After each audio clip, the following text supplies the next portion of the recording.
El título del mensaje es Favoritismo y discriminación. ¡Qué palabritas! Vamos a leer en la carta de Santiago, en el capítulo 2, verso 1 al 13. Hermanos míos, dice Santiago, la fe que tienen en nuestro glorioso Señor Jesucristo no debe dar lugar a favoritismos. Supongamos que en el lugar donde se reúnen entra un hombre con anillo de oro y ropa elegante, y entra también un pobre desarrapado.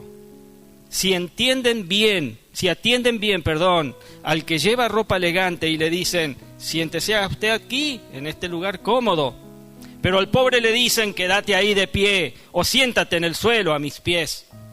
¿Acaso no hacen discriminación entre ustedes, juzgando con malas intenciones? Escuchen, mis queridos hermanos. ¿Están escuchando? ¿No ha escogido Dios a los que son pobres según el mundo para que sean ricos en la fe y hereden el reino que prometió a quienes lo aman? Pero ustedes han menospreciado al pobre. No son los ricos quienes los explotan a ustedes y los arrastran ante los tribunales. ¿No son ellos los que blasfeman el buen nombre de aquel a quien ustedes pertenecen? Hacen muy bien si de veras cumplen la ley suprema de la Escritura. Ama a tu prójimo como a ti mismo. Pero si muestran algún favoritismo, pecan y son culpables, pues la misma ley los acusa de ser transgresores. Porque el que cumple con toda la ley, pero falla en un solo punto, ya es culpable de haberla quebrantado toda. Pues el que dijo, no cometas adulterio, también dijo, no mates. Si no cometes adulterio, pero matas, ya has violado la ley. Hablen y pórtense como quienes han de ser juzgados por la ley que nos da libertad. Porque habrá un juicio sin compasión para el que actúe sin compasión. La compasión triunfa en el juicio. Amén. Palabras del apóstol Santiago que tenemos que tomar muy en serio. Y antes de introducirte en el mensaje de hoy, quiero que tengas claro qué es discriminación y qué es favoritismo. Discriminación es el trato diferente y perjudicial que se da a una persona por motivos de raza, de sexo o de ideales políticos, de religión, etc. Y favoritismo es el trato de favor que se da a una persona en perjuicio de otras que también merecían lo que obtiene aquella y lo merecían más. Sabemos que en el mundo estas dos cosas abundan, ¿verdad? Así que ahora que saben lo que estamos hablando, comienzo con lo que Dios me ha dado hoy para ustedes. ¿Están listos? La discriminación es un problema muy preocupante en nuestra sociedad hoy en día. Todos sabemos o hemos experimentado que hoy en día existe la discriminación, porque nosotros mismos en algún momento de la vida hemos pasado por ese momento de discriminación. Y existe la discriminación, sí. Existe por el dinero, o existe por la raza, o existe por el género, o existe por la educación. Y todos estos tipos de discriminaciones han causado en el mundo guerras, han causado conflictos, han causado injusticia. Pero la pregunta que hoy quiero que nos hagamos es, ¿existe discriminación en la iglesia? ¡Wow! ¿De qué habla, pastor? ¿Existe discriminación en la iglesia? Vos, mi hermano, mi hermana, ¿qué pensás? ¿Hay discriminación en la iglesia? Pues lamentablemente tengo que decirte que sí. Tengo que decirte que sí. En la iglesia de Dios también hay conflictos. En la iglesia de Dios también hay menosprecio. En la iglesia de Dios también hay orgullo. Y la discriminación no solo es de arriba hacia abajo, sino también de abajo hacia arriba. Otra pregunta que quiero que nos hagamos. ¿Mostramos favoritismos en nuestro trato con las personas en la congregación? ¿Ustedes qué dicen? En este mensaje vamos a ver que el favoritismo es contrario a la voluntad de Dios. Parece algo bueno, pero no lo es. Es contrario a la voluntad de Dios. Y esto es así porque el favoritismo es incompatible con la verdadera fe cristiana. Hermanos míos, dice el verso 1 de lo que acabamos de leer, la fe que tienen en nuestro glorioso Señor Jesucristo no debe dar lugar a favoritismos. No dice que lo podés pensar, que lo podés meditar, que lo podés tener en cuenta. Dice, no debe dar lugar a favoritismos. Nos está recomendando Santiago esto. Y la frase, hermanos míos, denota la igualdad de todos los cristianos como parte de la familia de Dios, y eso es el fundamento en contra de todo favoritismo. Como cristianos somos una nueva persona, somos una nueva humanidad. Pablo dice así en Gálatas 3:28, ya no hay judío, ni griego, ni esclavo, ni libre, hombre ni mujer, sino que todos ustedes son uno. ¿En quién? Uno solo en Cristo Jesús. Santiago nos da un ejemplo que nos desafía. Cuando en el verso 2 dice, supongamos que en el lugar donde se reúnen entra un hombre con anillo de oro y ropa elegante y entra también un pobre desarrapado. Si atienden bien al que lleva ropa elegante y le dicen, siéntese aquí, en este lugar cómodo, pero al pobre le dicen, quédate ahí de pie y sentate en el suelo, a mis pies. ¿Acaso no hacen discriminación entre ustedes juzgando con malas intenciones? Pregunta Santiago.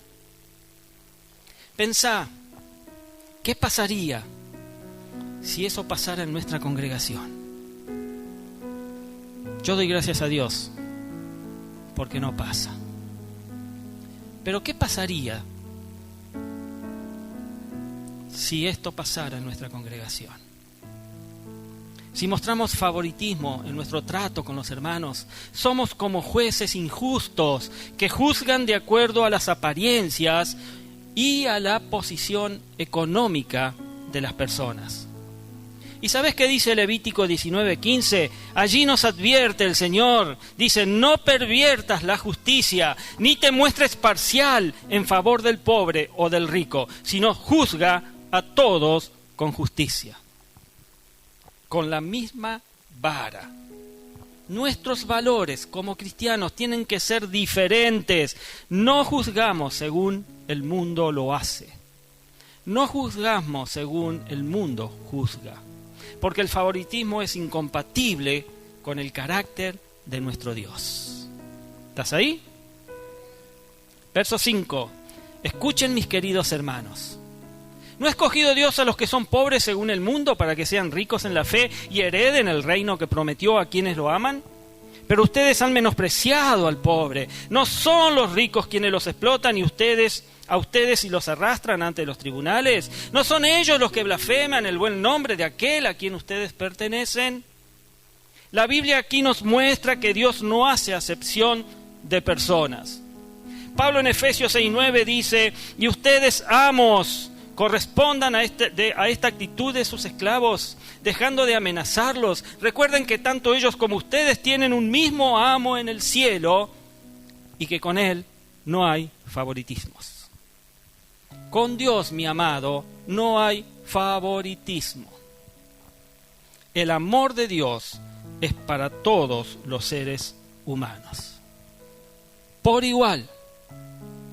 Jesús dice en el Sermón del Monte que Él hace que salga el sol sobre justos e injustos.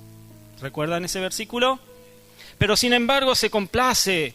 Jesús se complace en los humildes y resiste a los soberbios. Fue algo que realizó durante los 3 años de ministerio. Él se complació, ahí encontré la palabra, en los humildes. Y resistió siempre a los soberbios. Porque como lo dice 1 Corintios 1, 27 al 29, dice que Dios escogió lo insensato del mundo para avergonzar a los sabios, y escogió lo débil del mundo para avergonzar a los poderosos. También escogió Dios lo más bajo y despreciado, y lo que no es nada, para anular lo que es, a fin de que en su presencia nadie pueda jactarse. La humildad que a Dios le agrada, esa humildad que a Dios le agrada, que alegra su corazón, que le dibuja una sonrisa, no tiene que ver necesariamente con las riquezas, mis amados, económicas, sino con la actitud que uno tiene en el corazón. Jesús declara: bienaventurados los pobres en espíritu. Todos a esta altura debemos saber que existen muchos peligros en las riquezas. En esas riquezas materiales que el hombre insaciablemente busca y que nunca terminan de llenarlo. Porque las riquezas materiales pueden llegar a desviar nuestro corazón de las cosas de Dios. Puede desviarnos de los propósitos que Dios tiene para cada uno de nosotros.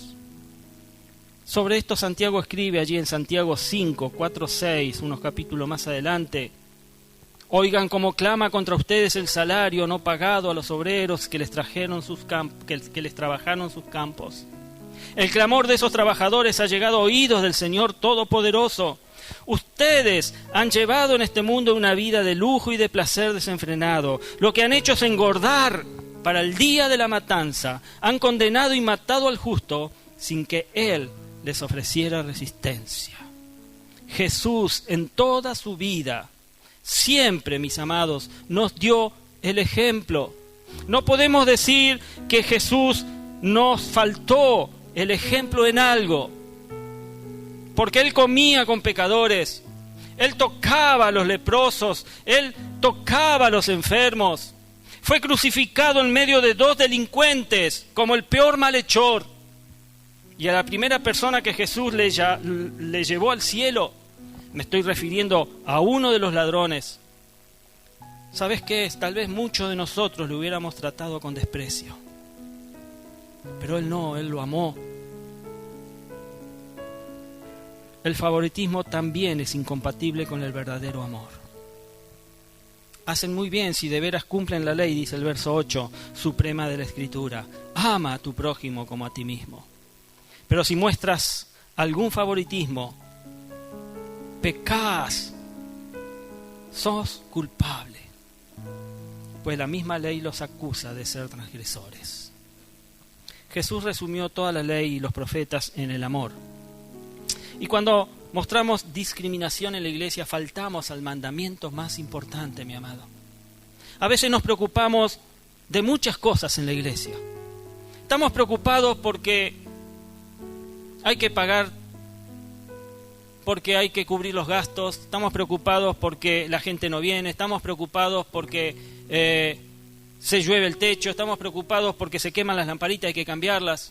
Estamos preocupados muchas veces por muchas cosas en la iglesia. Pero faltamos al mandamiento más importante. A veces nos preocupamos de muchas cosas, pero si faltamos al amor, estamos fallando en lo más importante. ¿Estás ahí? Santiago nos hace notar que faltar al amor es faltar a toda la ley. El verso 10 dice: porque el que cumple con toda la ley, pero falla en un solo punto, ya es culpable de haberla quebrantado toda. Pues el que dijo no cometas adulterio, también dijo no mates. Y si no cometes adulterio, pero matas, ya has violado la ley. Alguien en una ocasión dijo que para romper una cadena no es necesario romper todos los eslabones. Basta con romper uno solo. Aquel que dice, yo acepto toda la ley, excepto una palabra de ella, desprecia la palabra del Señor y hace nulos sus preceptos. Santiago termina diciendo, sabemos, mis amados, que daremos cuentas a Dios de nuestra compasión por los demás. El verso 13 dice, porque habrá un juicio sin compasión, para el que actúe sin compasión. La compasión triunfa en el juicio. Y Jesús dice allí en Mateo 7:12, así que en todo traten ustedes a los demás, tal y como quieren que ellos los traten a ustedes. De hecho, esto es la ley y los profetas. En Mateo 5:7 Jesús dice: dichosos los compasivos, porque serán tratados con compasión. Y en Mateo 6:12 Jesús nos enseña a orar, y en esta oración dice: perdónanos nuestras deudas, como también nosotros hemos perdonado a nuestros deudores. Agustín de Hipona, quien fue el máximo pensador del cristianismo del primer milenio, llamaba a esta parte del Padre Nuestro la terrible petición. ¿Por qué? Porque estamos pidiéndole al Señor que Él perdone nuestras deudas, pero nos estamos comprometiendo y estamos declarándole al Señor como nosotros perdonamos a nuestros deudores. Y sabes, mi hermano, que a veces no lo hacemos. ¿Me equivoco? No. La terrible petición. Mateo 6:14 nos aconseja: porque si perdonan a otros sus ofensas, también los perdonará a ustedes su Padre Celestial. Confirmando lo que Jesús había dicho. No sea que te pase como al siervo despiadado, que cuenta Jesús allí en Mateo capítulo 18, verso 21-22, cuando en una ocasión Pedro le pregunta a Jesús: ¿cuántas veces tengo que perdonar a mi hermano que peca contra mí? ¿Hasta 7 veces? Jesús le responde: no te digo que hasta 7 veces, sino hasta 77 veces, le contestó Jesús. Y le relata entonces, paso seguido, la siguiente parábola del verso 23 en adelante. Por eso el reino de los cielos, dice Jesús, se parece a un rey que quiso ajustar cuentas con sus siervos. Y al comenzar a hacerlo se le presentó uno que le debía miles y miles de monedas de oro. Y como él no tenía con qué pagar, el Señor mandó que lo vendieran a él, a su esposa, a sus hijos y todo lo que tenía para así saldar la deuda. Entonces el siervo se postró delante de él. Tenga paciencia conmigo, le rogó, y se lo pagaré todo. El Señor se compadeció de su siervo, le perdonó la deuda y lo dejó en libertad. Al salir, aquel siervo se encontró con uno de sus compañeros que le debía 100 monedas de plata, lo agarró por el cuello y comenzó a estrangularlo. «Págame lo que me debes», le exigió. Su compañero se postró delante de él. «Ten paciencia conmigo», le rogó, «y te lo pagaré». Pero él se negó. Más bien fue y lo hizo meter en la cárcel hasta que pagara la deuda. Y cuando los demás siervos vieron lo ocurrido, se entristecieron mucho y fueron a contarle a su señor todo lo que había sucedido. Entonces el Señor mandó a llamar al siervo.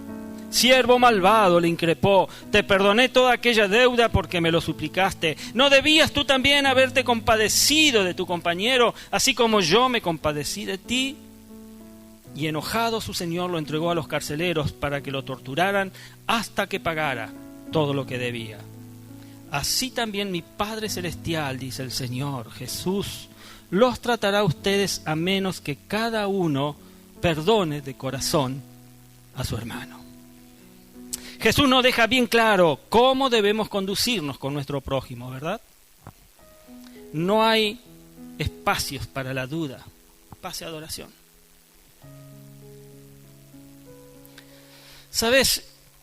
La iglesia de Dios, o sea, vos, nosotros, debe marcar la diferencia con la forma en que vive el mundo. Debemos vivir de diferente manera, debemos ser diferentes y se debe notar, mi amado, esa diferencia. Si en el mundo existe discriminación por cuestiones sociales y económicas, en la iglesia debe ser todo lo contrario. Todo lo contrario. Debemos ser un ejemplo. ¿Un ejemplo de qué? Debemos ser un ejemplo de amor en medio de este mundo devastado para el hombre y la mujer. Y recordemos que, y ya con esto finalizo, recordemos que la discriminación y el favoritismo en la iglesia son incompatibles con la genuina fe cristiana. La discriminación y el favoritismo son contrarios al carácter de nuestro Dios, no tienen nada que ver y nos hace culpables a nosotros de faltar al mandamiento más importante, que es el amor. Algún día algún día, y tenés siempre presente esto, algún día vas a dar cuentas a Dios sobre la manera en la que mostrás misericordia por los demás. Amén.